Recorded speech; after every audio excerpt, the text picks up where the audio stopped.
Nous avons eu la chance dans ce congrès d'avoir des camarades d'autres syndicats, camarades allemands et la camarade espagnole. Ils nous ont démontré que certes, les plans d'austérité génèrent partout en Europe de grands reculs sociaux, qu'il y a des attaques sans précédent aux actions syndicales, des attaques à la démocratie, mais ce débat a pu mettre en lumière que la force du mouvement syndical pouvait inverser la donne et que nous devions créer partout des luttes convergentes pour affronter le capital et imposer le progrès social dans notre pays, mais aussi dans toute l'Europe. Nous avons décidé ensemble de mener une grande campagne sur la question des salaires. Et moi, je vous invite dès lundi, non seulement d'aller rencontrer les salariés pour leur faire connaître la résolution qui est issue de ce congrès, parce qu'il n'est pas le tout de faire une résolution, mais pour faire la révolution, il va falloir rencontrer les salariés, parce qu'on ne la fera pas sans eux. Et à la fois, en les rencontrant pour qu'ils se mobilisent, nous leur proposerons la syndicalisation, parce que vous avez entendu, comme moi, une CGT qui se veut forte, une CGT qui veut construire un rapport de force durable, c'est une CGT qui se donne l'obligation de se renforcer, de se déployer, mais aussi d'organiser nos syndiqués afin que ce soit les syndiqués qui décident de leurs revendications.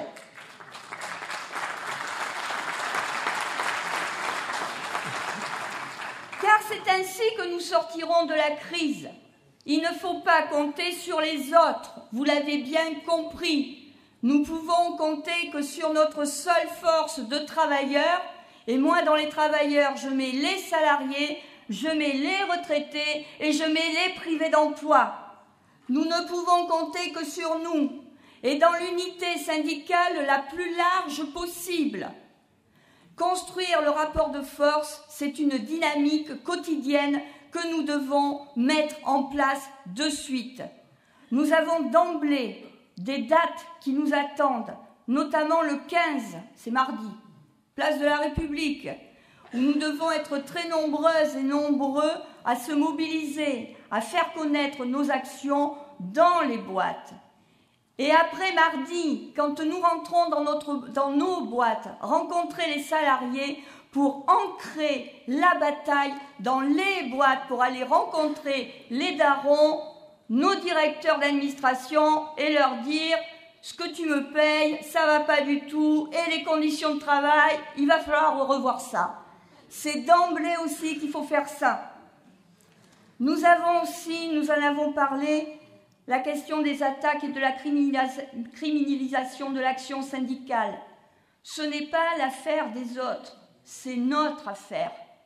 De suite, nous devons nous mobiliser, non seulement pour notre camarade d'Arcachon. Je vous rappelle qu'il y a un rassemblement de prévu le 17 octobre. Au-delà du fait que cette camarade est menacée d'une exclusion de 15 jours, c'est carrément, au-delà de ça, qui est déjà grave, c'est la CGT que l'on fait passer en conseil de discipline. Ça, c'est inadmissible et je vous demande d'être très nombreux ce jour-là. Et nous avons aussi nos camarades de Roanne, le 5 novembre. L'UD va organiser des transports pour pouvoir aller à cette manifestation et d'emblée, je vous demande de vous y inscrire très nombreux et de faire connaître cette journée-là. C'est tous ensemble que nous ferons reculer les attaques patronales et gouvernementales que nous subissons aujourd'hui. C'est tous ensemble, en relevant la tête, que nous imposerons d'autres choix que le capital, aujourd'hui, nous impose. Donc écoutez mes camarades, moi je vous ai entendu, nous avons voté ensemble une feuille de route, elle est claire.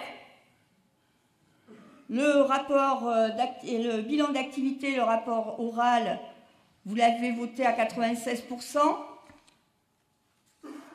Je vous rappelle que le document d'orientation est adopté à 86%.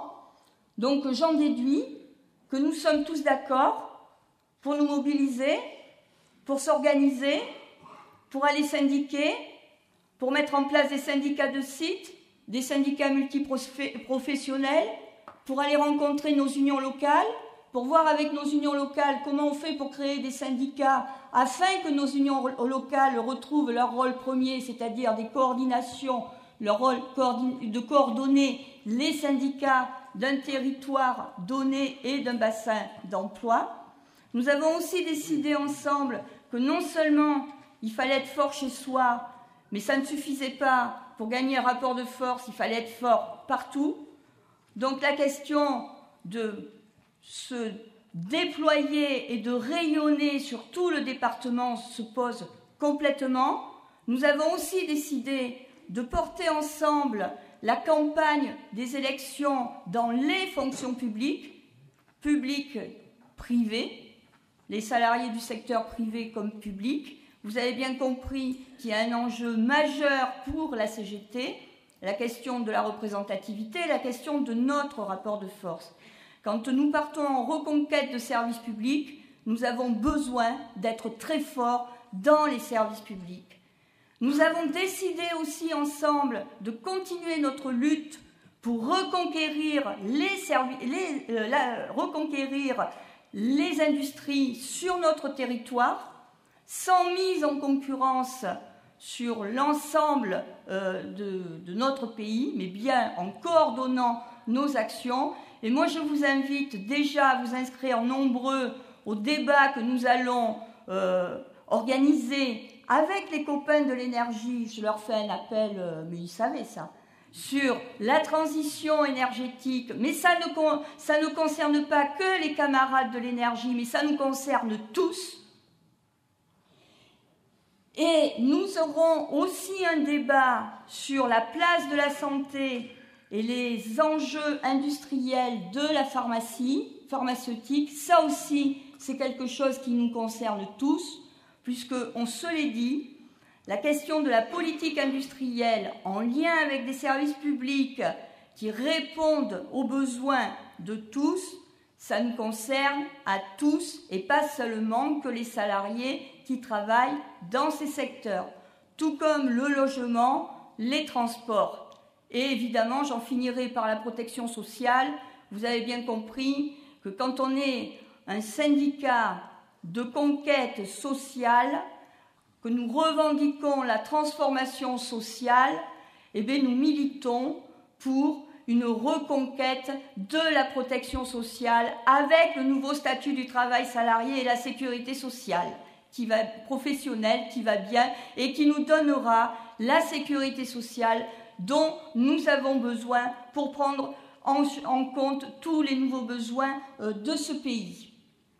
Voilà, je pense que la feuille de route est déjà bien chargée. Je pense qu'en cours de ces 3 ans, nous en trouverons d'autres, mais ça sera toujours en lien avec ce que nous avons besoin de faire.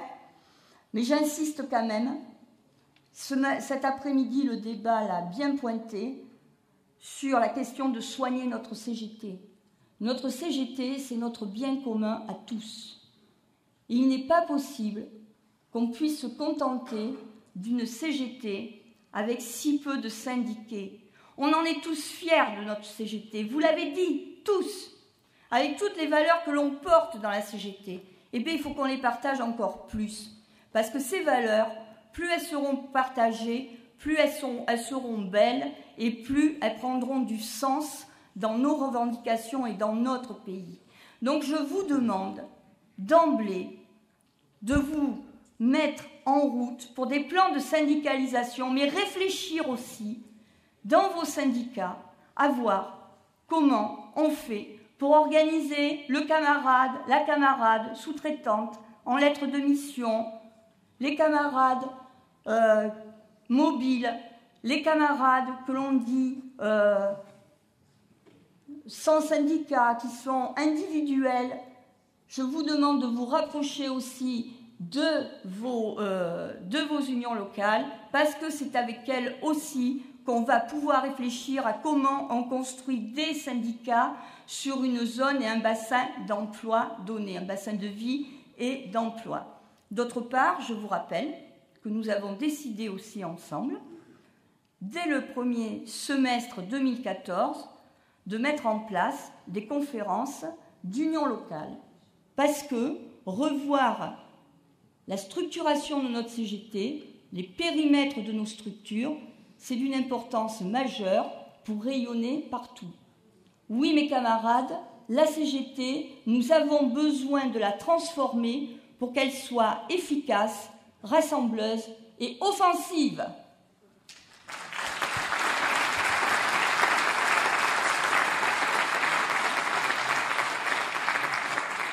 Bon, je ne vous ferai pas un discours de 3 heures parce que vous devez avoir soif, vous devez avoir envie de prendre l'apéro. Je tenais avant tout à remercier tous les camarades qui se sont investis sur ce congrès. Sans eux, rien n'aurait pu se tenir. Ça a été un congrès, je sais, vous l'avez apprécié dans son organisation. Mais je tenais franchement à remercier tous ces camarades qui se sont beaucoup investis sur ces 2 jours et demi, mais qui se sont aussi investis en amont. Donc, si vous permettez, je vais les citer. Je remercie tous les partenaires qui ont aidé financièrement en prêt de matériel ou en faisant des cadeaux pour le bon déroulement du congrès. Je remercie le service technique, l'association PDDB. Mais aussi, je remercie Cathy Sargenton et Lydie Delmas qui sont restées là-bas. Elles sont là.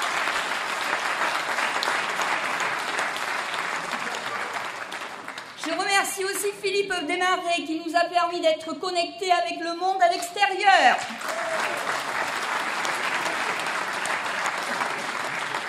Jean-Jacques Loubeau qui nous a pris en photo sous tous les angles.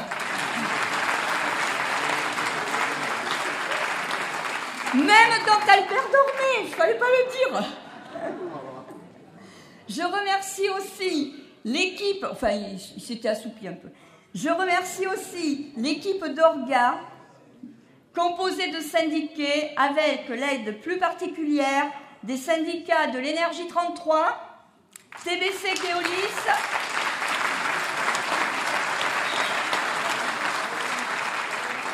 et le CHU de Bordeaux.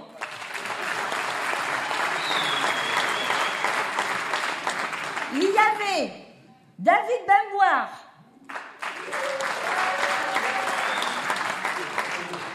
Janine Caraoui, dis-moi non, Yves Champion, Didier Despujol, Pierre Feck, Georges Gauthier, Patrick Gratchoff, Camille Henriquez, José Bernard José, Arnaud Lafitte, Christine Lescaut, Serge Lescaut, Bernard Malo, Mathieu Aubry, Gilbert Poirier, Jean-Marc Priou, Alain Versini, Patricio Vieira da Costa, José Villaba, Didier Boustrou, Et je tenais aussi, comme vous l'avez vu, nous avons renouvelé la CE d'une façon assez importante. Et je tenais aussi à remercier tous les camarades qui, pendant ces 3 ans, ont participé activement à la CE de l'UD et au travail de la direction de l'Union départementale. Je les remercie de leur participation, je les remercie du travail qu'ils ont effectué, je les remercie d'avoir su faire vivre une activité interpro. Et je veux citer Pierre Chevreau, Bernard Extremo, Corinne Carenton, Monique Labro, Patricia Langa, Christian Lapère,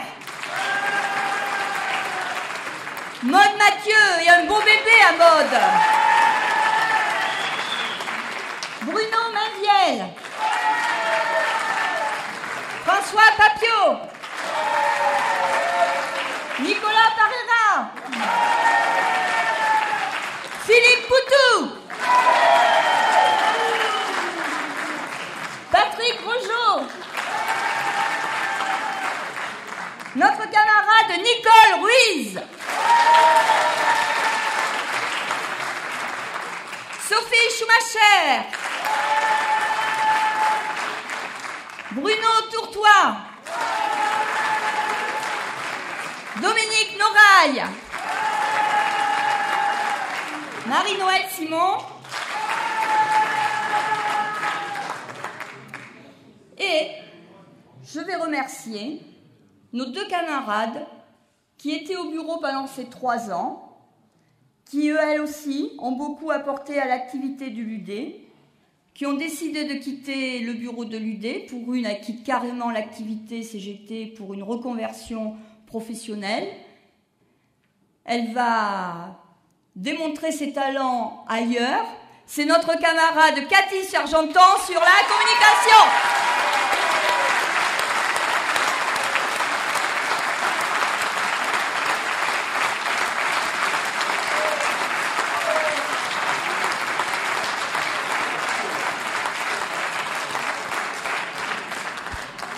Et puis, il y a celle qui a toujours le sourire, toujours un mot gentil.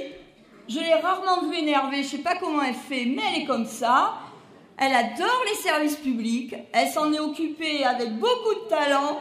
Mais voilà, elle a décidé qu'elle allait prendre sa retraite. Alors, pas de suite, c'est vrai, elle va mettre du temps à s'y préparer. Donc, elle reste à la CE de l'UD, même quitte le bureau, c'est Yamina Kraria.